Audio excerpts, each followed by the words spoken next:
Hey everybody, thanks for tuning in. It's way late here, but I'm just going to power through this. This is, of course, Ian with Rail City, the garage rock band that gives all its music away for free all the time, every day, even late at night like it is now. And today we're going to be taking a look at a super cool guitar. This is a Charvel Avenger in purple. You can get them in red and black and white. The white's really uncommon. I've only seen pictures of it. I've seen the other two for sale pretty often. But this is in purple. The purple is actually pretty rare, if I'm not mistaken. And yeah, these were made for, if I'm not mistaken, in part of 1990 and part of 1991, which amounted to about a year total. So these are somewhat rare and sought after. If you see it pop up on eBay, they tend to go for $350, $400 or so.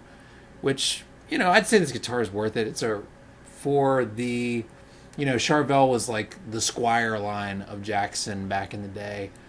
For something that was the lower echelon of the different models of guitars they had in the early 90s. This is really nice.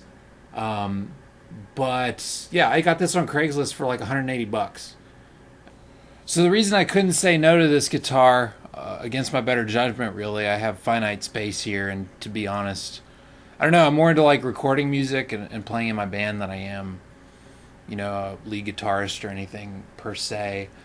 But, some guitars are just so cool and so rare. They'll pop up and it's like a unicorn, you got to jump on it. And I feel like this was one of those things. But this has a pickup combination that'll let you coax some sounds out of it that I don't think you can find on any other guitar.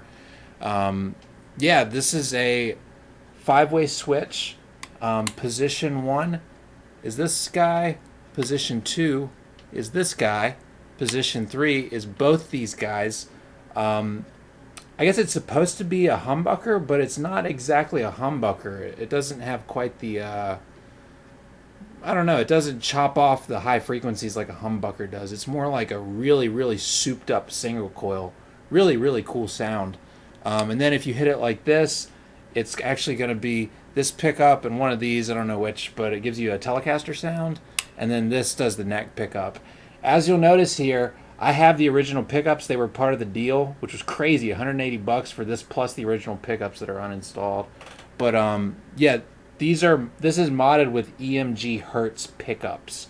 A lot of people who play Charvel Avengers, myself not being one of them, but they're metal guitarists, and they'll take the original pickups out and put, usually probably the same thing right here, but they'll usually just put a humbucker in this position.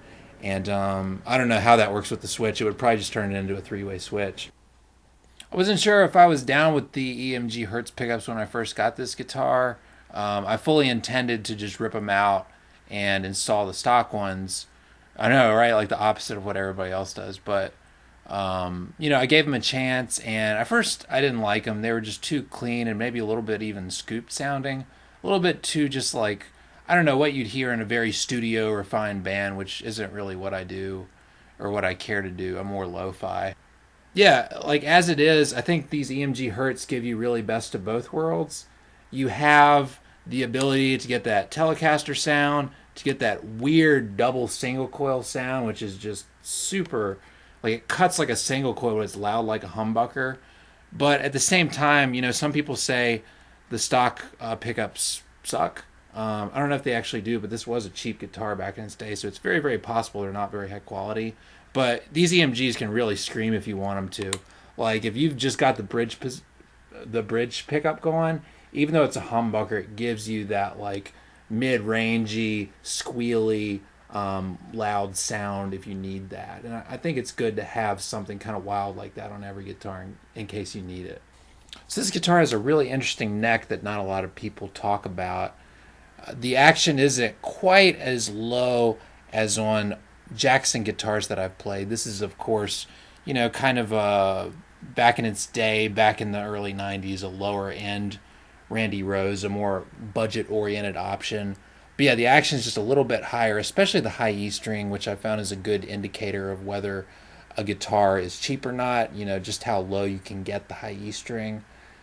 But the neck profile is really nice. It's a little bit more rounded than your average Jackson guitar. a little bit closer to, that Fender feel, which would make sense since one of the positions on the pickups is to emulate a Telecaster. But also the finish on the back of the neck is a lot thicker than on any Jackson guitar I've ever played. Once again, very Fender-esque. So Charvel Avengers infamously have a single locking tuning system. What that means is that, on your average Jackson guitar or any guitar equipped with a Floyd Rose setup, whether it be original Floyd Rose or some sort of imitation, your strings will be locked in at the bridge and at the nut. On the Avenger, it locks just like it does with the Floyd Rose at the nut, which certainly helps your guitar stay in tune better, but it doesn't lock at the bridge. These are just tubes that your strings go through, and then once you've got the nut locked, these things allow you to fine tune. Once again, I would say this tuning system is superior to not having something that locks at the nut, but it's amazing the difference that having it lock on both ends, just how airtight it makes your tuning. This will go out of tune more easily, I've found, than something with a Floyd Rose-like system. Something else really interesting I found about the Avengers, the volume knob.